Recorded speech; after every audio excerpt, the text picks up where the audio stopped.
Bonjour les amis, bienvenue sur cette nouvelle vidéo.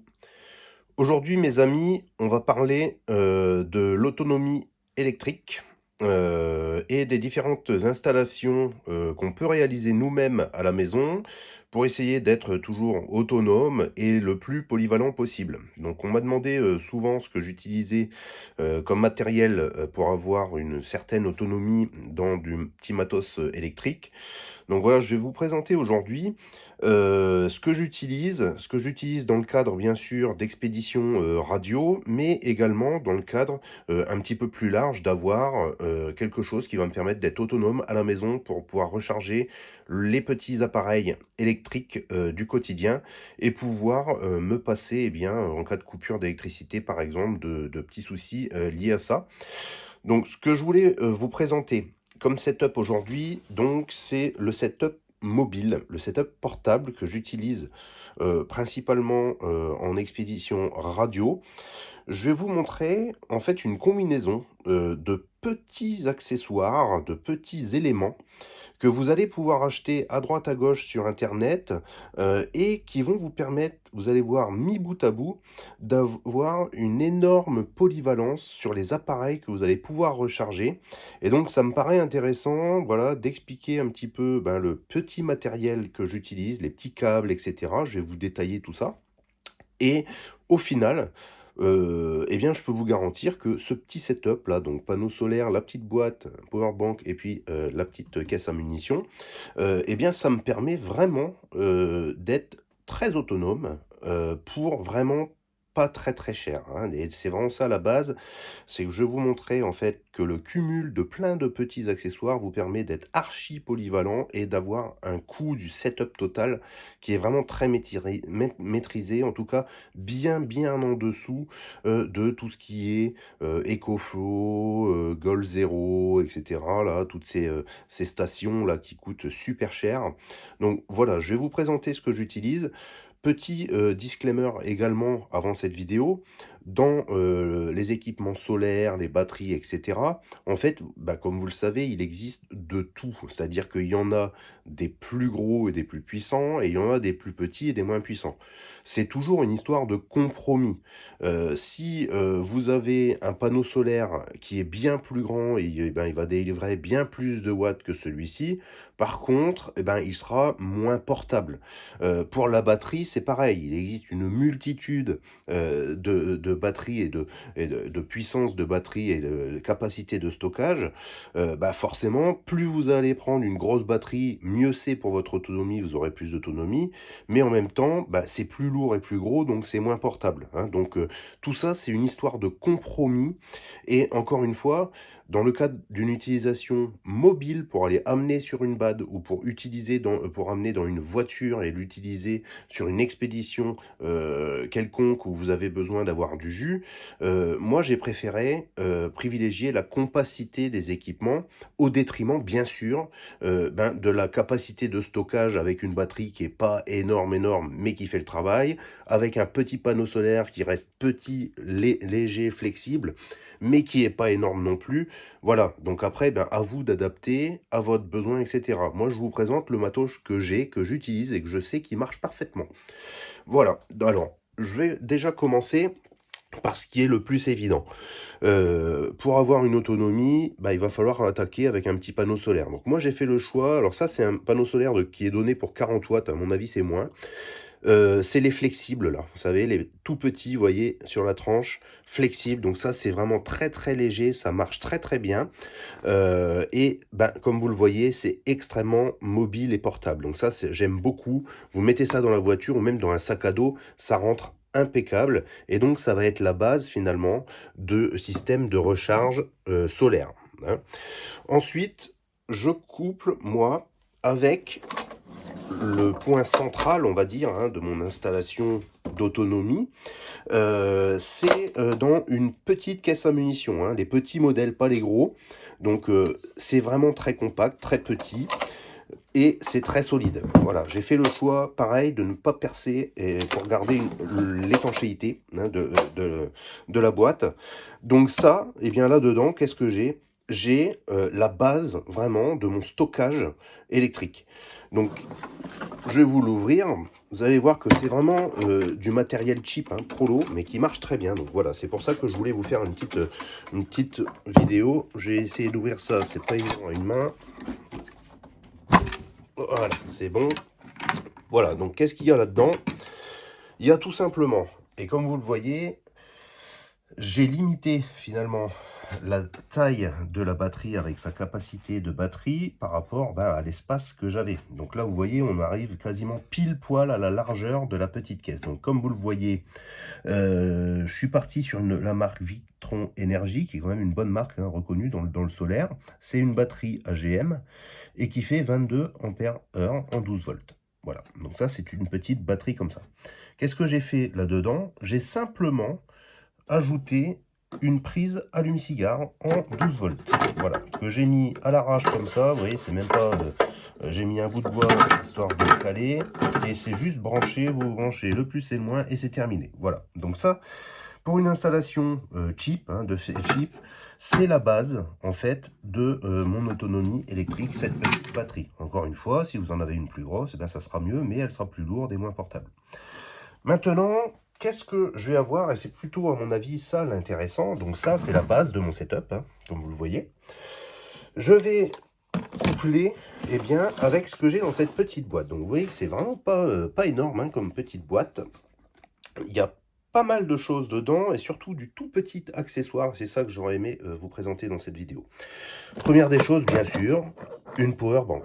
Donc, ça va nous permettre de stocker l'énergie, de la transférer finalement de la grosse batterie 12 volts à la batterie power bank.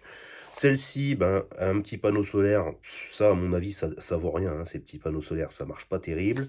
Elle est pas si mal parce qu'il y a une petite lampe torche directement. Et puis bien sûr, j'ai mes prises USB pour recharger. Donc ça déjà, c'est le couple de base de setup du Prolo, hein, du cheap, qui veut s'équiper en autonomie électrique. Ensuite, qu'est-ce qu'on va voir là-dedans? Et c'est ça le plus important que je voulais vous faire voir. Dans cette toute petite boîte, j'ai tous finalement mes petits câbles, un petit bordel autonome qui me permet d'avoir une station, comme vous le voyez, extrêmement compacte. Hein, vous voyez, tout ça, ça me permet pour être absolument autonome pour pas mal de situations. L'autre avantage donc de ce boîtier, en fait, je suis parti sur ce genre de petit boîtier qui va être finalement l'interface principale de recharge de tous mes appareils électriques, en autonomie bien sûr.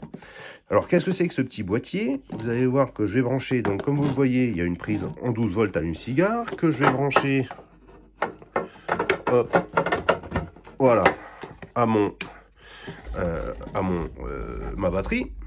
Et à partir de là, je suis directement, c'est bon, opérationnel pour brancher une multitude d'appareils. Donc qu'est-ce que ça fait ce petit boîtier? Je l'allume. Déjà, comme vous le voyez, il va me donner la tension de ma batterie. Donc ça va me permettre de voir si elle n'est pas trop déchargée et de ne pas descendre trop bas dans la tension de la batterie pour la protéger au mieux. Donc déjà, ce petit boîtier, c'est pas mal, rien que pour ça. Ensuite, qu'est-ce qu'il va faire ce petit boîtier? Il va me permettre d'avoir 3 prises 12 volts, allume-cigare. Pourquoi 3 prises allume-cigare? Parce que je me sers énormément de radio, hein, pour du matériel de radiocommunication en expédition. Et comme vous le savez, très souvent, il y a des prises allume-cigare pour alimenter.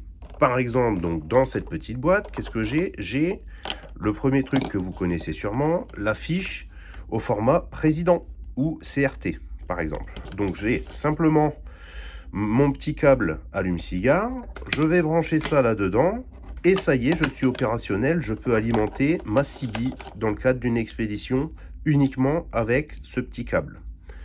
Deuxième petite chose, je vous ai déjà présenté également sur la chaîne ma CB portable, la Randy 3 de président. L'adaptateur qui est fourni allume-cigare, pareil, je le mets ici et ça me permet de l'alimenter. Donc déjà quelque chose de très bien.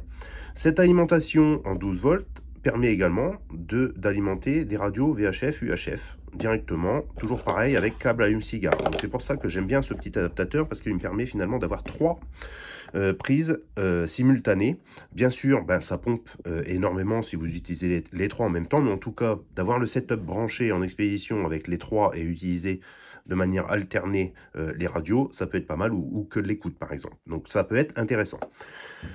Autre chose que je voulais vous faire voir comme petit matériel, eh bien ça va être que vous avez des prises USB et une prise type C sur ce matériel. Donc 2 prises USB ici, une ici, donc 3 prises USB et type C.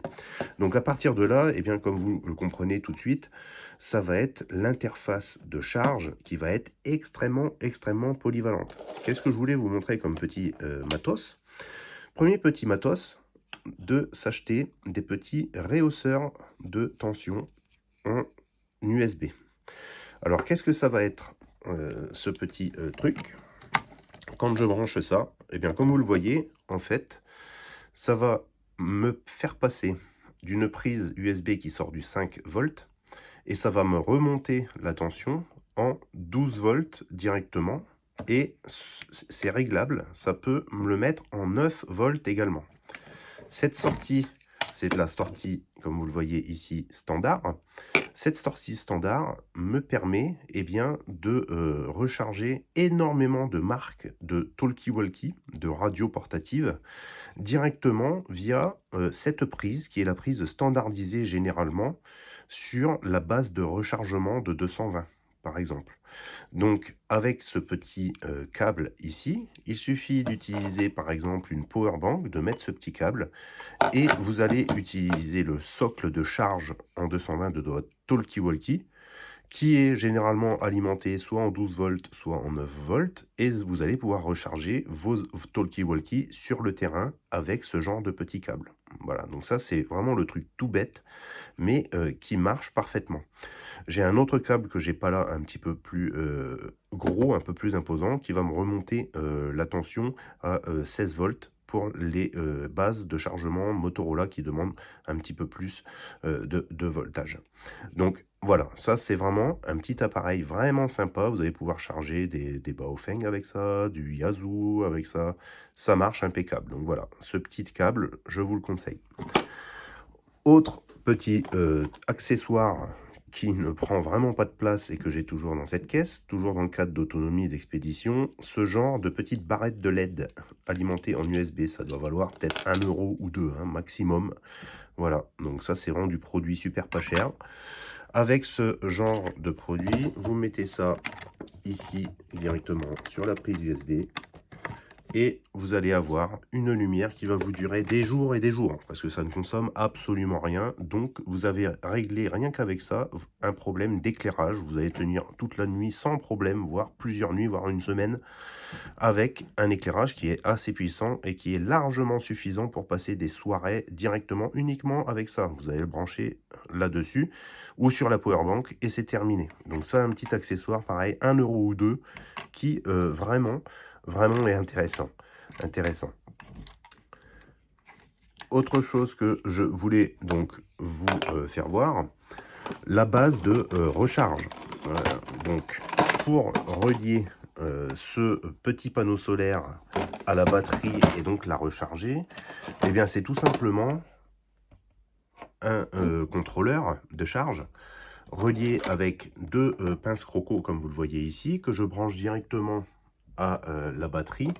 Je branche ça au panneau solaire avec cette prise qui est standardisée sur les petits panneaux solaires comme ça, comme vous le voyez ici. Et c'est tout. J'ai un petit setup qui va me recharger ma grosse batterie directement au soleil. Donc, et c'est tout, vous voyez. Ce que je veux vous faire comprendre, si vous voulez, et vous présenter dans ce petit matériel, c'est un matériel que j'utilise depuis longtemps, que j'ai acheté au fur et à mesure et qui ne coûte vraiment pas cher. hein. Donc pour les gens qui voudraient commencer à avoir un petit équipement pour se prémunir des coupures d'électricité. À mon avis, c'est intéressant de voir un petit setup comme ça qui paye pas de mine, mais qui, je vous garantis, est parfaitement fonctionnel. Vous avez 2 petites, prises allume-cigare, donc c'est pareil. Vous pouvez brancher le panneau solaire et même sans batterie, relié ici, vous allez avoir de la lumière, par exemple. Donc, pour pallier une coupure d'électricité, vous allez pouvoir, avoir de la lumière.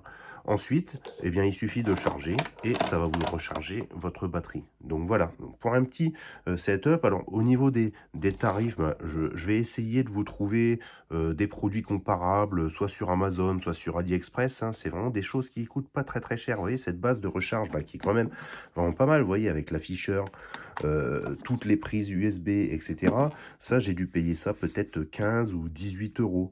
Un petit, contrôleur comme ça vaut pas grand-chose non plus. À la limite, ce qui va coûter le plus cher dans ce kit, ben, c'est la batterie. C'est la batterie, donc ça, j'essaie de regarder, mais bon, vous voyez, hein, vous chercherez une 22 ampères heure. Et en gros, vous allez avoir une somme de petits matériels, des petits câbles comme ça qui payent pas de mine, mais qui vont vous permettre une polyvalence qui va être énorme, énorme, et qui va vous permettre de recharger une multitude de petits appareils électroniques, les portables, les tablettes, les radios, les talkies, etc., etc. Donc voilà, ce que je voulais vous faire passer comme message, il n'est pas nécessaire d'investir dans un EcoFlow ou un truc comme ça qui coûte 400, 500 balles. Avec du matériel un peu cheap comme ça, vous pouvez tout à fait vous faire une station autonome et qui va être très fonctionnelle sur le terrain. Voilà les amis, j'espère que ça vous a plu. Dites-moi dans les commentaires ce que vous en pensez et puis je vous dis à bientôt pour une nouvelle vidéo. Ciao.